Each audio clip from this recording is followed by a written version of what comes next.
تو میرے دوستوں، پورے تقریر کا خلاصہ یہ ہے کہ رمضان کے اندر عبادتوں کو انجام دینے سے ہماری مغفرت ہوگی۔ رمضان مبارک، چاند مبارک بولنے سے مغفرت نہیں ہوگی۔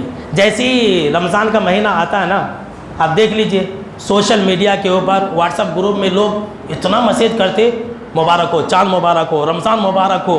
یہ رمضان مبارک، چاند مبارک بولنے سے مغفرت نہیں ہوگی۔ رمضان مبارک، چاند مبارک بولنے سے انسان جنت کے اندر نہیں جائے گا۔ سن لیجئے، عبادت کرنے سے جنت کے اندر جائے گا۔ لوگ بولتے کہ رمضان کے مہینے میں جو مر گیا جنت کے اندر، کتنی جھوٹی بات ہے، غلط بات ہے یہ۔ رمضان میں تو غیرہ بھی مرتے، کافرہ، مشرکہ، بے نمازی سب مرتے، تو کیا سب جنت کے اندر؟ جھوٹی بات ہے یہ۔ روزہ رکھ کر کے اگر کوئی انسان مرا تو سیدھا جنت کے اندر۔ سن لیجئے، چاہے وہ رمضان کا مہینہ ہو یا غیر رمضان ہو، شوال کے مہینے میں روزہ رکھا، مر گیا، سیدھا جنت کے اندر۔ روزے کی حالت میں جو انسان مرے گا سیدھا جنت کے اندر، ضرور بھی ضرور جنت کے اندر جائے گا۔ حساب کتاب ہوگا، ایک الگ مسئلہ ہے، لیکن جنت کے اندر جائے گا۔ کب؟ روزہ رکھ کر کے مرے گا تب۔ تو عمل کیجئے، مبارکبادی کے پیچھے مت پڑو۔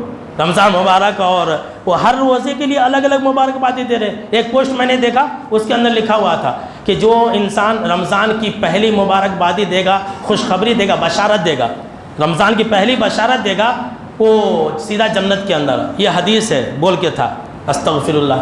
تب تو روزہ رکھنے کی بھی ضرورت نہیں، نماز پڑھنے کی بھی ضرورت نہیں، رمضان کی خالی بشارتیں دو، جنت کے اندر جاؤ۔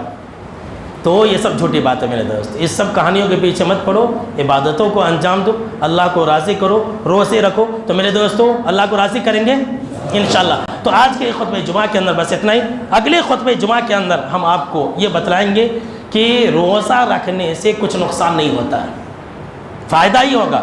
لوگ آج کل کے لوگ سوشل میڈیا کی وجہ سے یہ کہہ رہے ہیں کہ اگر ہم بھوکے رہیں گے تو مر جائیں گے، اگر ہم شوگر والے ہیں، روزہ رکھیں گے تو میرا شوگر ڈاؤن ہو جائے گا، ایسا بولتے۔